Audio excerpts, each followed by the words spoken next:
membayangkan kita ke depan itu seperti memasak sumber daya, seperti mau memasak. Kalau kita punya bumbunya cuma nasi sama sambal, bisa masaknya cuma nasi goreng.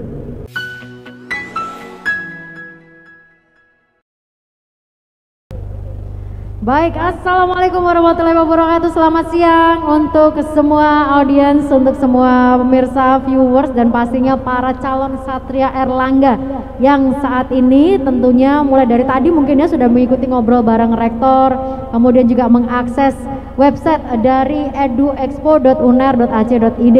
Masih dalam rangkaian acara Erlangga Education Expo 2021. Kita hari ini ngobrol tentang bagaimana menata masa depan. Jadi yang ditata tuh bukan cuma hati, tapi masa depan tuh juga perlu ditata ya. Kalau nggak ditata, jadinya ambiar nanti ya. Dan kalau tadi mungkin di sesi awal saya mengatakan ada banyak jalan menuju Roma, tapi untuk mewujudkan cita-cita kalian para calon Satria Erlangga, maka jalannya cuma di Universitas Erlangga. Make your dreams come true.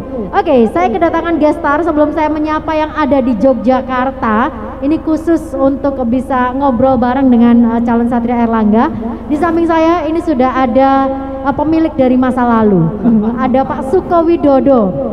Ini punggawanya Universitas Erlangga juga, ini yang menjaga Universitas Erlangga dengan begitu luar biasa. Pak Suko, apa kabar? Sehat Mbak, saya buka karena kita kan lagi berjarak. Oh ya, berarti saya juga buka ya Pak ya. Biar, Oke, kita jaga jarak pokoknya. Ya. Tetap Jadi, dalam kondisi protokol kesehatan. Saya ini kalau ngomong masa depan itu juga malu Mbak, karena saya hanya punya pemilik masa silam. Masa lalu ya Pak ya? Masa lalu pun buram juga. Suram juga ya Pak ya. Tapi belajar dari keburaman itulah kita nanti bisa saling tukar menukar. Dan saya kira kalau Mas Sabrang ini pemilik masa kini kan? Pemilik masa kini, jadi kita sapa dulu Mas Sabrang. Mas Sabrang Dawu mau dulu. Dir. Apa kabar ya. Mas Sabrang? Masih negatif Mbak. Kenapa? Masih negatif? Ya. Alhamdulillah. Jadi teman-teman, kalau Pak Suko pemilik masa lalu, Mas Sabrang itu pemilik masa sekarang. Pemilik masa depannya kalian ini para calon Satria Erlangga. Tapi jangan khawatir, yang akan mengawal para pemilik masa depan ya Pak Suko sama Mas Sabrang ini. Jadi makanya kita menata masa depan bersama dengan Pak Suko dan Mas Sabrang. Pak Suko, kita ngobrol Mas Sabrang langsung ya berarti ya? Enggak juga, kalau saya masa lalu, Mas Sabrang masa kini, sekarang? Mereka masa depan, Anda ini masa apa? Saya yang nggak jelas Pak, saya ini berada di antara, makanya saya menjadi perantara antara Mas Sabrang, Pak Suko, dan calon Satria Erlangga. Gitu Pak. Mantap, Mas Sabrang aja kita biaran. Mas Sabrang, ini loh teman-teman dari calon Satria Erlangga ini pengen belajar menata masa depan. Nggak cuma hati Mas Sabrang yang perlu ditata. Kenapa masa depan ini kok perlu ditata Mas Sabrang? Kan biasanya ada prinsip ngalir baik kan wis enak toh. Masa depan, karena masa depan nggak bisa dihindari. Satu keniscayaan mau ya. Menata, mau nggak menata, kamu tetap waktu berjalan terus tanpa persetujuanmu. Jadi ya daripada nggak disiapkan, mending disiapkan, optimalnya gitu aja toh, logisnya. Karena siap nggak siap, masa depan akan menjadi masa sekarang nanti suatu saat kan. Jadi ya siapa yang punya persiapan lebih, dia akan bisa paling beradaptasi dan paling memiliki zamannya. Sesederhana itu sebenarnya, kenapa harus menata masa depan. Sesimpel itu pentingnya menata masa depan. Nah, how to-nya ini yang penting. Gimana Mas Sabrang, menurut Mas Sabrang menata masa depan yang sangat penting, karena mau nggak mau kan kita akan hadapi. Nah, menata masa depan ini kan beberapa perspektif nih, perspektif personal, atau menata masa depan secara komunal, atau menata masa depan secara apa. Nah, itu kan ada beberapa perspektif. Kalau dari perspektif diri personal, menata masa depan itu nomor satu ya punya tujuan, mau kemana, mau ngapain. Bahwa nanti berubah di tengah jalan nggak apa-apa, tapi pertama punya tujuan. Karena kalau tanpa tujuan kita tidak bisa mempertimbangkan mana yang lebih penting, mana yang lebih primer. Misalnya saya pernah ditanyain mahasiswa juga, lebih penting mana, pacaran atau belajar giat? Ya tinggal ditanyain, kamu membayangkan masa depanmu 3 tahun lagi gimana, gendong anak atau lulus kuliah? Kalau tujuanmu 3 tahun lagi bayangannya gendong anak, ya pacaran sekarang, itu paling efektif menuju gendong anak. Tapi kalau tujuanmu lulus kuliah, yang lebih penting adalah belajar dulu. Nah, jadi apapun yang kita lakukan dalam hidup, apapun yang kita putuskan hari ini pasti punya refleksi terhadap tujuan kita. Kalau kita nggak punya tujuan yang katanya ngalir, kita juga tidak punya hak atau hak untuk komplain terhadap sesuatu yang akan terjadi. Orang kita ngalir aja kok. Jadi kalau mau sampai mana ya udah di situ sampainya. Jadi hidup penuh kejutan, walaupun kejutannya tidak selalu menyenangkan kalau mengalir. Ya mengalir oke. Tapi dengan punya tujuan kita jadi punya alat timbang mana yang lebih primer dilakukan, mana yang duluan dilakukan, mana yang sekunder, mana yang tersier dan seterusnya. Tanpa ada tujuan itu kita susah menimbang. Karena sadar nggak sadar kita sebenarnya punya pertimbangan itu. Bahayanya adalah ketika kita menimbang mana yang penting dan tidak penting berdasarkan sesuatu yang tidak kita sadari. Di arah depannya tidak kita tapi adalah kecelakaan semuanya. Kalau mau merencanakan masa depan, tentukan secara sadar tujuannya kemana, sehingga pertimbangan apa yang penting dan tidak penting hari ini memang menuju kepada tujuan tersebut. Nah, itu bagaimana basic dasarnya, bagaimana mempersiapkan masa depan. Harus punya imajinasi, mau kemana sih kamu? Mau ngapain sih? Setahun lagi ngapain? 3 tahun lagi ngapain? 5 tahun lagi ngapain? Bukan berarti harus fanatik ya, kalau nggak tercapai terus bunuh diri, nggak gitu juga. Tapi gunanya fungsinya untuk itu tadi, untuk menjadi alat timbang terhadap apa yang kita lakukan saat ini. Karena sumber daya waktu itu terbatas. Jadi kita harus melakukan yang primer. Itu Mbak. Ini menarik. Nanti teman-teman yang mau bertanya, monggo bisa tulis pertanyaan di kolom chat YouTube di channel Universitas Airlangga. Jadi sekali lagi yang bertanya, monggo bisa dituliskan di kolom chat. Nanti akan disampaikan panitia ke kita untuk kita obrolkan bareng sama Mas Abrang dan juga Pak Suko. Saya garis bawah yang disampaikan Mas Abrang nih Pak Suko. Yeah. Tentukan dengan sadar. Yeah. Biasanya banyak yang tidur soalnya Pak. Iya, karena saya pernah mengalami masa lalu dan kemudian menuju masa kini. Pastilah setiap orang, saya sepakat dengan Mas Abrang, setiap orang pasti punya tujuan. Ketika seorang bayi dia belajar jalan, dia ngambil sesuatu, dia punya tujuan, targetnya dia melangkah 1, 2, 3 mencapai. Saya ketika kuliah dulu, karena saya jurusan komunikasi, dulu publisistik, karena saya ingin wartawan. Saya itu pengen jadi kayak Agnes, wartawan sebetulnya. Saya kagum sama almarhum Adam Malik, wartawan yang jadi wakil presiden. Tapi kemudian saya belajar, saya SMA belajar, saya kuasai bahasa dan saya tes masuk di Jogja, dan kemudian setelah itu saya lulus. Ternyata nasib seperti kata Mas Abrang, kecelakaan. Lain kemudian jadi dosen, tapi jadi dosen bukan kecelakaan loh ya. Ini kan contoh bagaimana nyerempet paling nggak ya mesti miring-miring. Bukan kecelakaan tapi nyerempet ya Pak ya. Jadi artinya Mas Abrang ini sebenarnya menjadi seniman ini setahu saya itu kecelakaan kalau nggak salah. Ya gitu ya Mas Abrang ya.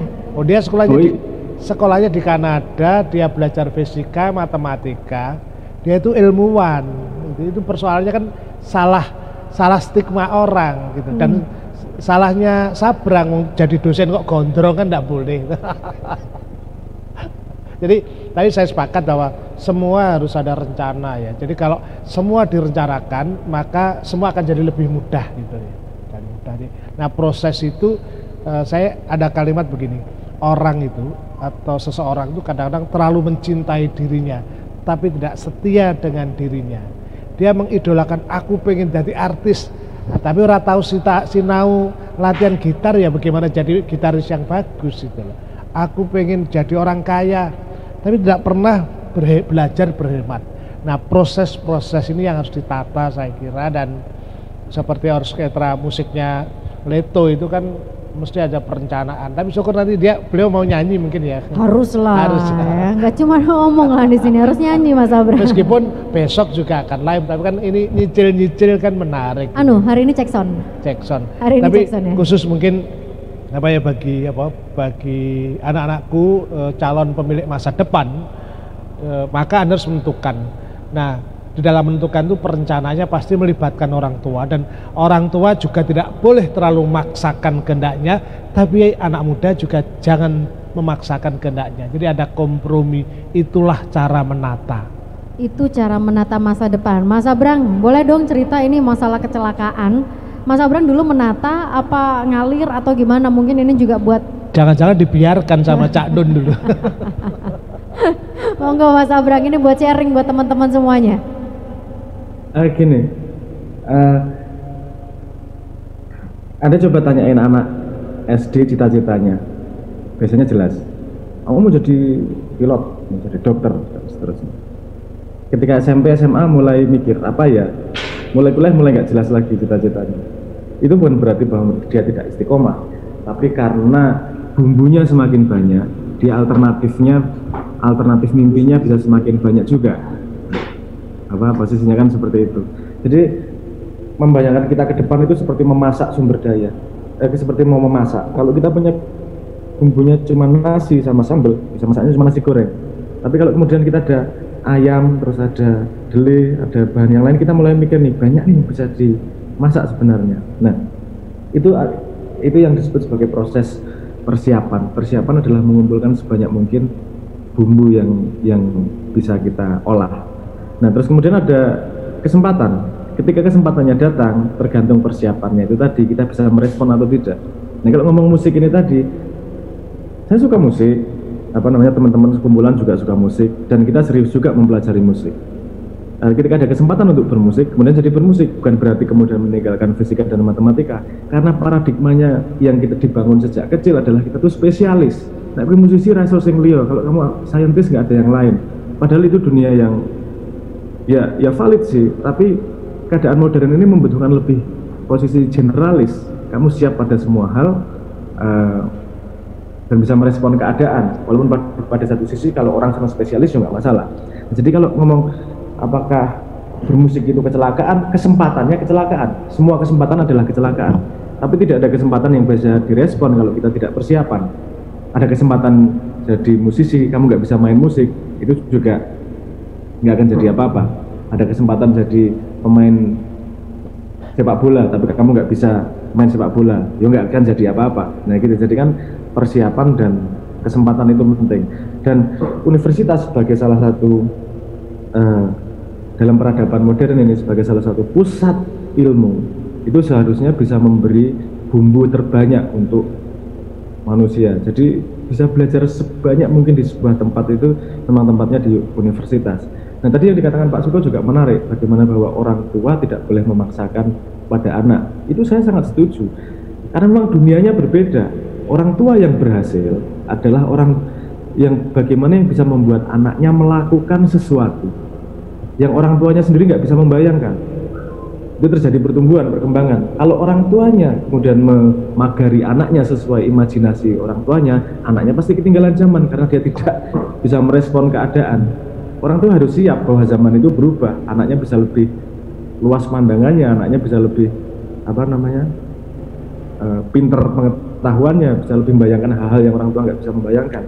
Orang tua punya lebih banyak pengalaman yang diajarkan kepada anaknya adalah wisdom, prinsip-prinsip. Tapi untuk ekspresi, anaknya tidak ada orang tua sekarang yang membayangkan bahwa bikin video itu bisa menghasilkan duit, jadi konten YouTuber. Nah, itu kalau pagar cita-citanya dipagari orang tuanya, nggak akan berkembang juga sebagai society. Nah, ini kemarin saya juga perlu menantang UNER juga, karena kalau UNER masih pakai paradigma lama yang tidak memberi kesempatan kepada muridnya untuk bisa berevolusi melewati batasan para orang tua, berarti gagal sebagai institusi pendidikan, karena institusi pendidikan seharusnya menghasilkan murid-murid yang dosennya sendiri tidak membayangkan bisa sampai ke situ. Nah, mungkin saya terlalu melebar nih. Tadi kan pertanyaannya tentang musik. Ya gitu. Jadi musik apakah kecelakaan? Ya, kesempatannya adalah kecelakaan karena bukan saya yang mendesain. Tapi jangan lupa, kesempatan yang datang dengan kecelakaan perlu direspon dengan persiapan yang dimiliki. Kalau sebelumnya saya nggak belajar musik, saya nggak akan bisa merespon kesempatan itu. Nah, ini menarik nih Pak Suko. Monggo. Iya, kuncinya kan dipersiapkan diri Bagaimana anak itu. mempersiapkan? Prepare for the best berarti Iya, ya. apapun itu, Sabrang juga belajar musik pasti. Dia belajar nada-nada karena dia punya ilmu fisika itu ada nada. Nah, sama ini ada yang chat tanya, gimana cara mempersiapkan diri bisa masuk UNER.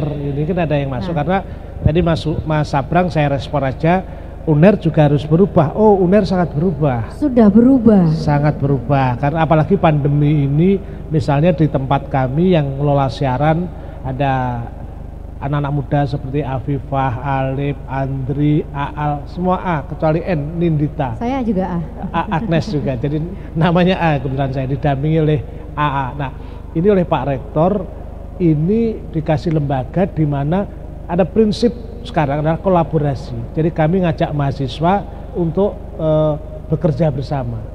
Jadi kerja bareng, sinau bareng lah konsepnya Mas Sabrang itu yang dilakukan.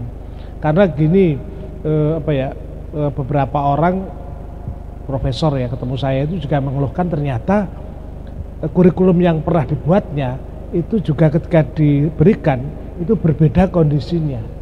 Nah ini kan disrupsi digital yang berubah, revolusi teknologi kan merubah banyak hal. Dulu orang makan harus datang ke warung, sekarang warungnya sepi, makanannya yang datang. Ini contoh kecil misalnya perubahan-perubahan itu. Jadi karena di dunia itu tidak ada yang abadi, selalu ada perubahan, dan maka yang abadi adalah perubahan itu. Tadi Mas Sabrang SD, aku pengen jadi tentara. SMP, aku pengen jadi guru. SMA, aku pengen jadi artis. Bareng lulus malah bingung toleh karena dia perubahannya tidak direspon dengan persiapan tadi. Nah kalau mau masuk UNER, jelas malahan harus mengikuti rapotnya bagus. Kalau rapot berarti sekolahnya nilainya. Nah, itu aja. Jadi malah gampang masuk UNER itu sebetulnya kalau dia konsisten dengan nilainya, atau kalau dia tidak masuk yang 40% SNMPTN, dia bisa ngikuti lewat SBMPTN atau mandiri. Syaratnya simpel, belajar, sinau soal-soal, simpel kan sebetulnya. Sudah jelas itu. Dari situlah kemudian dia bisa menata masa. Jadi bagian terpenting dari siswa-siswa SMA saya kira sekarang adalah mempersiapkan dengan belajar, mempelajari soal, diskusi semacam itu. Saya kira ini titik awal untuk dia menuju ke tujuan cita-citanya. Ya, jadi ditata satu-satu berarti ya Pak ya? Iya, ini yang pengalamannya saya nggak tahu, nanti Mas Sabrang bisa merespon. Mohon maaf ini, saya moga-moga tidak salah. Soal fokus misalnya. Fokus. Dan walaupun saya nyadari ya caranya berbeda. Jadi kalau saya kan kita punya dua mata, dua telinga, maka tugas kita adalah membaca itu mendengarkan dan membaca pakai mata. Tidak dikit-dikit di-share. Nah, itu contoh bagaimana bahwa ada banyak yang tidak terlalu tirakat untuk menuju pencapaian itu. Akhirnya kemudian dia tidak tahan dengan telinganya mendengar suara guru, tidak kuat melihat mata soal itu, dia lebih banyak sambat. Nah, generasi sambat ini yang nanti pertaruhannya di situ. Sopo sing ora sambat iso lewat, tapi sopo sing sambat malah kelewat. Bukan lewat ya, kelewat malah. Mas Sabrang